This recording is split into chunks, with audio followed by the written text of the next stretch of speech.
Welcome back. Potential energy and kinetic energy ഒക്കെയാണ് നമ്മൾ discuss ചെയ്തുകൊണ്ടിരുന്നത് എന്നാണ് വിചാരിക്കുന്നത്. ഇങ്ങനെയൊക്കെ പറഞ്ഞ് കൊളാക്കി വെച്ചിട്ടുണ്ട്. ദെൻ അടുത്തത് മെക്കാനിക്കൽ എനർജിയുടെ പൊട്ടൻഷ്യൽ എനർജി, കൈനറ്റിക് എനർജി എന്ന് പറഞ്ഞിട്ട് നമ്മൾ ഡീറ്റെയിൽ ചെയ്ത് നന്നായിട്ട് പഠിക്കാൻ വേണ്ടി പോവാണ്. കുറേ ക്വസ്റ്റ്യൻസ് ഇവിടെ അറ്റൻഡ് ചെയ്യാൻ വേണ്ടി പോവാണ്. സ്ക്രീൻ ഒന്ന് ചെറുതാവും, എന്ത് ചെയ്യുക, സൂം ചെയ്താൽ മതി. വേറെ രക്ഷയൊന്നുമില്ല. എന്ത് ചെയ്യും, ഒന്നും രക്ഷയില്ല. പോട്ടെ. പൊട്ടൻഷ്യൽ എനർജീനെ പറ്റി പറയുന്നു. ആദ്യം മെക്കാനിക്കൽ എനർജിക്കുള്ള ഡെഫിനിഷനൊക്കെ അവിടെ കൊടുത്തിട്ടുണ്ട്. നമ്മൾ കഴിഞ്ഞ ക്ലാസ്സിൽ പറഞ്ഞതാണ്, അതുകൊണ്ട് റിപ്പീറ്റ് ചെയ്യുന്നില്ല. മെക്കാനിക്കൽ എനർജി എന്ന് പറഞ്ഞു കഴിഞ്ഞാൽ ഒരു ഒബ്ജക്റ്റിന് അതിൻ്റെ മോഷൻ കൊണ്ട് അല്ലെങ്കിൽ പൊസിഷൻ കൊണ്ട് അല്ലെങ്കിൽ കോൺഫിഗറേഷൻ കൊണ്ട് കിട്ടുന്ന എനർജിയാണ് മെക്കാനിക്കൽ എനർജി. ഇനി പൊസിഷൻ കൊണ്ടോ കോൺഫിഗറേഷൻ കൊണ്ടോ കിട്ടുന്ന എനർജീനെ നമ്മൾ വിളിക്കും പൊട്ടൻഷ്യൽ എനർജി. മോഷൻ കൊണ്ട് കിട്ടുന്ന എനർജീനെ നമ്മൾ സ്പെഷ്യലായിട്ട് വിളിക്കും കൈനറ്റിക് എനർജി. ഇത് പൊട്ടൻഷ്യൽ എനർജി, മറ്റേത് കൈനറ്റിക് എനർജി. ദെൻ അത്രയും കാര്യങ്ങളാണ് അവിടെ പറയാനുള്ളത്. ഇനി നമ്മൾ നേരത്തെ പറഞ്ഞ പോലെ ക്വസ്റ്റ്യൻ ആൻസർ ആണ് ഡിസ്കസ് ചെയ്യുന്നത്. പ്രധാനപ്പെട്ട ക്വസ്റ്റ്യൻ ആൻഡ് ആൻസർ ആണ് നോക്കുന്നത്. ഇവിടെയൊക്കെ ചെറിയ എക്സ്പെരിമെൻ്റ് ആണ്. ഇതൊന്നും നമ്മൾ തൽക്കാലം പറയുന്നില്ല. ഇമ്പോർട്ടൻ്റ് ആയിട്ടുള്ള ക്വസ്റ്റ്യനിലേക്ക് പോകാം. ദേ ഇവിടെ കിടക്കുന്നുണ്ട് നല്ല അടിപൊളി ഒരു സാധനം. ഇതാണ് ഏറ്റവും ഇമ്പോർട്ടൻ്റ് ആയിട്ടുള്ള അടുത്ത ഒരു ഭാഗം എന്ന് പറയുന്നത്. ശ്രദ്ധിക്കാം. Classify the following situation suitably on the basis on the potential energy acquired. ഇവിടെ ശ്രദ്ധിക്കേണ്ട കാര്യം, പൊട്ടൻഷ്യൽ എനർജീനെ ബേസ് ചെയ്തിട്ട് പൊട്ടൻഷ്യൽ എനർജി രണ്ട് ടൈപ്പിൽ കിട്ടാമല്ലോ. ഒന്നെങ്കിൽ കോൺഫിഗറേഷൻ കൊണ്ട് കിട്ടാം, ഒന്നെങ്കിൽ പൊസിഷൻ കൊണ്ട് കിട്ടാം.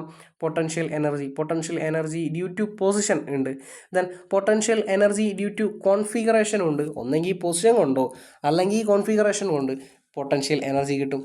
ഇവിടെ ചെയ്യേണ്ട കാര്യം, ഇത് പൊസിഷൻ കൊണ്ട് കിട്ടുന്ന പൊട്ടൻഷ്യൽ എനർജീൻ്റെ എക്സാമ്പിൾ മേലെ നിന്ന് കണ്ടെത്തി എഴുതണം. കോൺഫിഗറേഷൻ കൊണ്ട് കിട്ടുന്നതിൻ്റെ എക്സാമ്പിൾ മേലെ നിന്ന് കണ്ടെത്തി എഴുതണം. എ ബി സി എന്നൊക്കെ അവിടെ പറയുന്ന താഴെ ഇങ്ങനെ കൊടുത്തില്ലേ, എ ബി സി ഡി എന്ന് പറഞ്ഞ് കൊടുത്തത് കൊണ്ട് നമ്മൾ ആ സെൻറ്റൻസ് എടുത്ത് എഴുതണമെന്നില്ല. എ ബി സി ഡി എന്നുള്ള രീതിയിൽ എഴുതിയാലും മതിയാവും എന്നാണ് വിചാരിക്കുന്നത്. ശ്രദ്ധിക്കുക. ഒന്നാമത്തെ നോക്ക്, നിലത്തുനിന്ന്, തറയിൽ നിന്ന്, ഫ്ലോറിൽ നിന്ന് എത്രയോ ഹൈറ്റിലാണ് ഈ തേങ്ങ കിടക്കുന്നത്. അപ്പോൾ അതിന് ആ തേങ്ങയ്ക്ക് കിട്ടുന്ന എനർജി എന്ന് പറഞ്ഞു കഴിഞ്ഞാൽ, ആ കോക്കനട്ടിന് കിട്ടുന്ന എനർജി തീർച്ചയായിട്ടും അതിൻ്റെ ഹൈറ്റ് കൊണ്ട് കിട്ടുന്ന പൊട്ടൻഷ്യൽ എനർജി ആയിരിക്കും. അങ്ങനെയാണെങ്കിൽ നമുക്ക് പറയാം, ഇവിടുത്തെ ഈ തേങ്ങയ്ക്ക് കിട്ടുന്ന energy potential energy due to പൊസിഷനാണ്. അപ്പോൾ ഒന്നാമത്തെ കളിയിൽ എ എഴുതാം, കുഴപ്പമില്ല. രണ്ടാമത്തെ നോക്കുമ്പോൾ ഈ സാധനം സ്പ്രിങ് ആണ്. സ്പ്രിങ് അമർത്തി വെച്ചിരിക്കുന്നതായിട്ടാണ് ചിത്രത്തിൽ കാണുന്നത്. ശ്രദ്ധിക്കുക, അമർത്തി വെച്ച സ്പ്രിങ്ങിൽ ഏത് എനർജി ഉണ്ടാവും? തീർച്ചയായിട്ടും പൊട്ടൻഷ്യൽ എനർജി ഉണ്ടാവും. എങ്ങനെയാണ് പൊട്ടൻഷ്യൽ എനർജി കിട്ടിയത്? ഇതിനെ പിടിച്ചങ്ങ് അമർത്തി കഴിഞ്ഞാൽ സ്പ്രിങ് ഇത് ഇങ്ങനെ ചുരുങ്ങി അവിടെ കിടക്കും. അതിൻ്റെ കോൺഫിഗറേഷനിലാണ് അവിടെ ഇമ്പാക്റ്റ് വന്നിട്ടുള്ളത്. അങ്ങനെയാണെങ്കിൽ നമുക്ക് പറയാം, ഇതിന് കോൺഫിഗറേഷൻ കൊണ്ടാണ് പൊട്ടൻഷ്യൽ എനർജി കിട്ടിയിട്ടുള്ളത്. നമ്മൾ ബി രണ്ടാമത്തെ കോളത്തിൽ എഴുതും. അടുത്ത് നോക്കുകയാണെങ്കിൽ വീട്ടിലുള്ള ടാങ്കൊക്കെ ഒരുപാട് ഹൈറ്റ്, നിലത്തുനിന്ന് ഒരുപാട് ഉയരത്തിലേക്ക് കയറ്റി വെച്ചിട്ടുണ്ടാവും. അങ്ങനെയാണെങ്കിൽ ഇവിടെ സി എന്ന് പറയുന്ന ഈ ഒരു ഓപ്ഷൻ നമുക്ക് ഹൈറ്റ് കൊണ്ട് കിട്ടുന്ന പൊട്ടൻഷ്യൽ എനർജി എന്നുള്ള രീതിയിൽ, പൊസിഷൻ കൊണ്ട് കിട്ടുന്ന പൊട്ടൻഷ്യൽ എനർജി എന്നുള്ള രീതിയിൽ നമ്മുടെ ഒന്നാമത്തെ ആ ഒരു കോളത്തിലേക്ക് പറയാം. എയും സിയും ഒന്നാമത്തെ കോളത്തിൽ. ലാസ്റ്റിൽ ആരായിരിക്കും? ലാസ്റ്റുള്ളത് ആദ്യത്തെ 3 എഴുതി കഴിഞ്ഞ് അവസാനം നോക്കുമ്പോൾ ഒന്നാമത്തെ കള്ളിയിൽ 2 ആളുണ്ട്, രണ്ടാമത്തെ കള്ളിയിൽ ഒരാളുള്ളൂ എന്ന് വെച്ചിട്ട് ഒരിക്കലും അവസാനത്ത് വരെ പിടിച്ചിട്ട് ലാസ്റ്റ് കള്ളിയിൽ നിന്ന് കൊണ്ട് ഇട്ട് കളയരുത് പരീക്ഷയ്ക്ക്. പക്ഷേ ഇവിടുത്തെ ലാസ്റ്റ് കളിയിൽ തന്നെയാണ് ആൻസർ വരിക. അതുപോട്ടെ, എന്തെങ്കിലും ആട്ടെ. അടുത്ത് നോക്ക്, ഇയാൾ ഈ കളിക്ക് പറയുന്ന പേര് പോൾ വാൾട്ട് എന്നാണ്. നമ്മൾ മുന്നേ പറഞ്ഞിട്ടുണ്ട്. ഈ സാധനം പോൾ വാൾട്ട് കളിക്കാരനാണ്.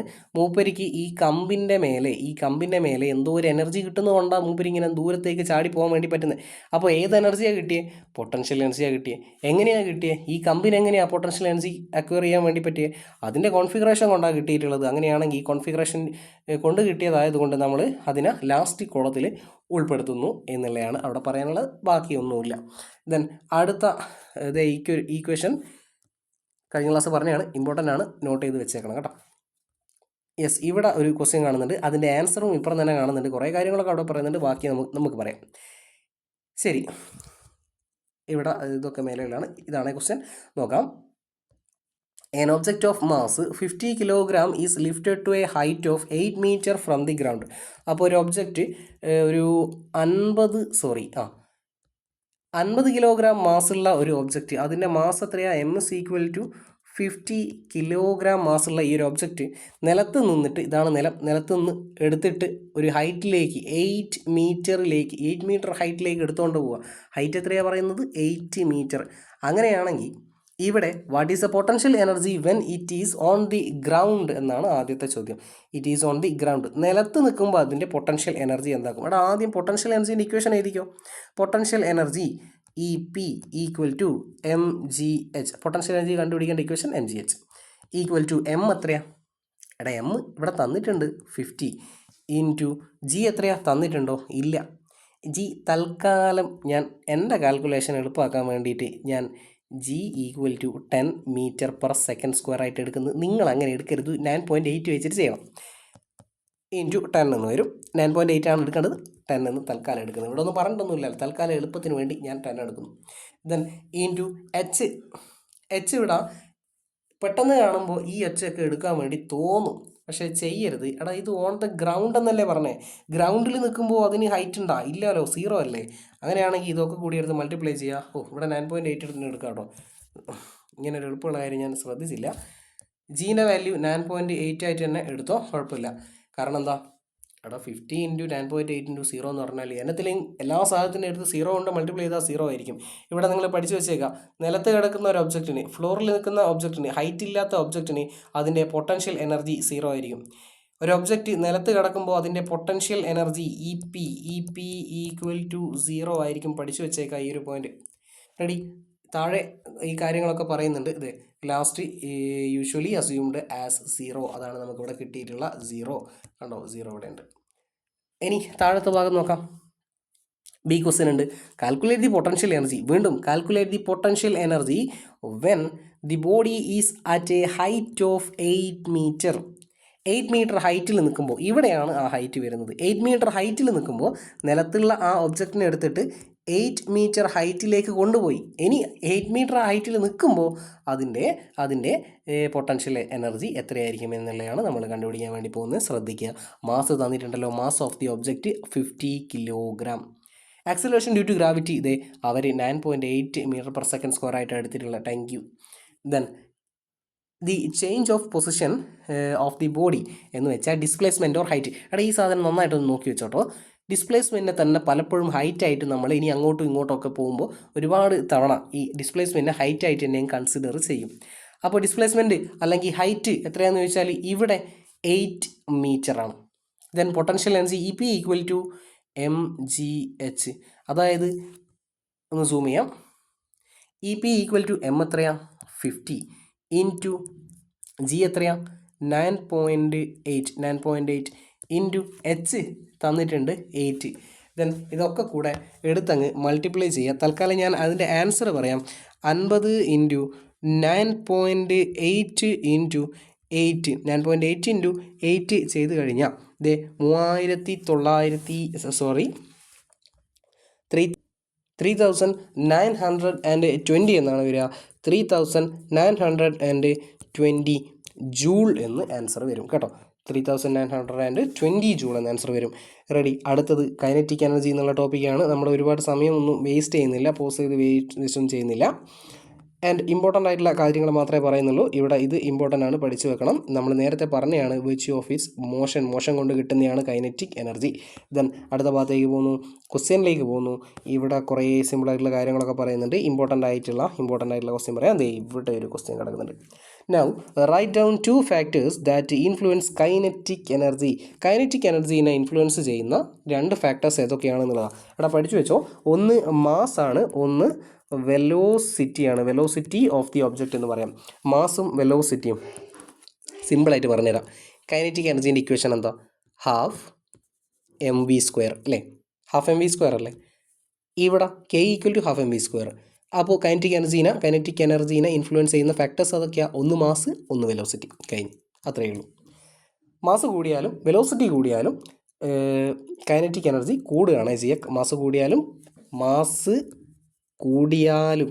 വെലോസിറ്റി കൂടിയാലും കൈനറ്റിക് എനർജി കൂടും. റെഡി? അതവിടെ പഠിച്ചു വെച്ചോ. അപ്പോൾ നമ്മുടെ ഇവിടുത്തെ ആൻസർ മാസ് ആൻഡ് വെലോസിറ്റി കേട്ടോ. അടുത്ത ഭാഗത്തേക്ക് പോകാം. ഇവിടെ കുറേ കാര്യങ്ങളൊക്കെ പറയുന്നുണ്ട്. നമുക്ക് ഫില്ല് ചെയ്യാനുള്ള കാര്യമൊന്നുമില്ല, പക്ഷേ ഇതൊക്കെ ഇമ്പോർട്ടൻ്റ് ആണ്. ഒന്ന് നോക്കി വെച്ചോ. k equal to half mv² എങ്ങനെ എത്തുന്നു എന്നുള്ള കാര്യമാണ് അവിടെ പറയുന്നത്. പരീക്ഷയ്ക്ക് ചോദിക്കാനുള്ള സാധ്യത കുറവാണ്, പക്ഷേ നിങ്ങൾക്ക് അത് പഠിക്കണമെങ്കിൽ അത് ഉള്ളതാണ് ഏറ്റവും നല്ലത്. ഇവിടെ കുറച്ച് കാൽക്കുലേഷൻ ഉണ്ട്. കുഞ്ഞി കള്ളിയാണ് കൊടുത്തത്. ഇവിടെ കൊന്ന ഇത് എഴുതാൻ പറ്റില്ല, എന്നെ കൊണ്ട് എഴുതാൻ പറ്റില്ല. പെന്നുകൊണ്ടല്ല കൈ കൊണ്ടാണ് എഴുതുന്നത്. അതുകൊണ്ട് സ്ക്രീനിൽ എഴുതുക എന്ന് പറഞ്ഞാൽ ഭയങ്കര ബുദ്ധിമുട്ടായിട്ടുള്ളൊരു കാര്യമാണ്. മാക്സിമം നോക്കാം എന്തായാലും. ശരി, ഇവിടെ ഒബ്ജക്റ്റിൻ്റെ മാസ് ഇവർ പറയുന്നുണ്ട്. ഇത് ഒന്നാമത്തെ ഒബ്ജക്റ്റ്, ഇത് രണ്ടാമത്തെ എക്സ്പെരിമെൻറ്റ്, ഇത് മൂന്നാമത്തെ എക്സ്പെരിമെൻറ്റ്, നാലാമത്തെ എക്സ്പെരിമെൻറ്റ്. 4 എക്സ്പെരിമെൻറ്റാണ് ചെയ്യുന്നത്. 4 എക്സ്പെരിമെൻറ്റിലും ഓരോന്നിനും ഓരോ മാസമാണ് വരുന്നത്, ഓരോന്നിനും ഓരോ വെലോസിറ്റിയാണ് വരുന്നത്. അവസാനം നമുക്ക് കൈനറ്റിക് എനർജിയാണ് കണ്ടുപിടിക്കേണ്ടത്. അതാണ് ഇവിടുത്തെ പരിപാടി. ഒരു ഒബ്ജക്റ്റ് ഉണ്ട്, ഒന്നാമത്തെ ഒബ്ജക്റ്റിൻ്റെ മാസ് നോക്കുക, അത് 10 കിലോഗ്രാമാണ് ഒന്നാമത്തെ ഒബ്ജക്റ്റിൻ്റെ മാസ് വരുന്നത്. അതിൻ്റെ വെലോസിറ്റി എത്രയാണ്? 2. അങ്ങനെയാണെങ്കിൽ അതിൻ്റെ കൈനറ്റിക് എനർജി കണ്ടുപിടിക്കണം. ഇത് ലേശം താത്തി എഴുതിയാൽ ഞാനത് ഇവിടെ എഴുതാം. K equal to half mv². അതായത് ഹാഫ് ഇൻറ്റു ഇവിടുത്തെ m എന്ന് പറഞ്ഞാൽ 10 ഇൻറ്റു ഇവിടുത്തെ v എന്ന് പറഞ്ഞാൽ 2, അപ്പോൾ 2ൻ്റെ സ്ക്വയർ. റെഡി? ആവശ്യമില്ലാത്തൊക്കെ വെട്ടിക്കളാം. 2ഉം 10ഉം വെട്ടിക്കൂടെ? 2ൽ എത്ര 2 ഉണ്ടെന്ന് വെച്ചാൽ 1, 10ൽ എത്ര 2 ഉണ്ടെന്ന് വെച്ചാൽ 5. അപ്പോൾ 5 ഇൻറ്റു 2². 2² എന്ന് പറഞ്ഞാൽ 2² 4 അല്ലേ? 2² 4 ആണ്. അപ്പോൾ 5 ഇൻറ്റു 4 20. അങ്ങനെയാണ് ഈ 20 വന്നത്. റെഡി? ഇനി അടുത്തത് നോക്കാം. അടുത്ത ഒബ്ജക്റ്റിൻ്റെ മാസ് വരുന്നത് 5 ആണ്. 5 കിലോഗ്രാം. നമ്മുടെ ഇക്വേഷൻ ഞാൻ ജസ്റ്റ് പെർമനൻ്റ് ആയിട്ട് ഇവിടെ തന്നെ അങ്ങ് എഴുതി വെക്കുന്നുണ്ട്. Half mv². ഈ K equal to half mv². ഇത് മാറ്റുന്നില്ല, ഇതിവിടെ തന്നെ ഉണ്ടാവും. റെഡി? ഇനി നോക്കാം. ഈക്വൽ ടു ഹാഫ് ഇൻറ്റു ഇവിടുത്തെ മാസ് എത്രയാ? 5 ഇൻറ്റു ഇവിടുത്തെ വെലോസിറ്റി എത്രയാ? 2. 2ൻ്റെ സ്ക്വയർ വേണം, v² അല്ലേ? അപ്പോൾ 2ൻ്റെ സ്ക്വയർ 2 ഇൻറ്റു 2. 2² 2ൻ്റെ മേലെ 2 എഴുതിയാലും കുഴപ്പമില്ല, അതാണ് കറക്റ്റ്. ദെൻ 1/2 ഇൻറ്റു ഞാനിങ്ങനെ എഴുതിയതെന്ന് വെച്ചാൽ എനിക്ക് വെട്ടും സുഖത്തിന് വേണ്ടിയിട്ടാണ്. 1/2 ഇൻറ്റു 5 ഇൻറ്റു 2 ഇൻറ്റു 2 ഇൻറ്റു എന്ന് പറഞ്ഞാൽ ഈ 2ഉം ക്യാൻസൽ ചെയ്ത് കളയാം. അതായത് 5 into 2 that is equal to 10 joule എന്ന് വരും. ഇവിടെ 10 ജൂൾ എന്ന് വരും. ഓക്കെ, നിങ്ങൾക്ക് കാൽക്കുലേഷൻ ഗുണിക്കുമ്പോൾ നിങ്ങൾക്ക് ഇഷ്ടമുള്ള രീതിയിൽ ഗുണിക്കുന്നതാണ്. സാധാരണ പോലെ ഗുണിക്കുന്നതാണ് ഇച്ചിരിയും കൂടെ നന്നാവുക കേട്ടോ. ഞാൻ കുറച്ചും കൂടി അഡ്വാൻസ്ഡ് ആയിട്ട് നിങ്ങൾക്ക് സാധാരണ നിങ്ങൾ ഗുണിക്കുന്ന രീതി ഒന്ന് മാറ്റിയിട്ട് പുതിയ രീതിയിലേക്ക് പോട്ടെ എന്ന് വിചാരിച്ചിട്ടാണ് ഇങ്ങനെ പറയുന്നത്. അടുത്തതിൻ്റെ കൈനറ്റിക് എനർജി കണ്ടുപിടിക്കാം. അടുത്ത മൂന്നാമത്തെ അവിടെ വരുമ്പോൾ ഹാഫ് ഇൻറ്റു സാധനത്തിൻ്റെ മാസ് വരുന്നത് 10 ആണ്. ഇൻറ്റു v² വരുമ്പോൾ v² എന്ന് പറഞ്ഞാൽ വീൻ്റെ സ്ക്വയർ എടുക്കണേ, 4ൻ്റെ സ്ക്വയർ എടുക്കണം. 4ൻ്റെ സ്ക്വയർ 4 ഇൻറ്റു 4 16. ഇത് ഗുണിക്കണം. മേലെയും താഴെയും കോമൺ ആയിട്ട് ആരെങ്കിലും ഉണ്ടെങ്കിൽ വെട്ടിക്കളയാം.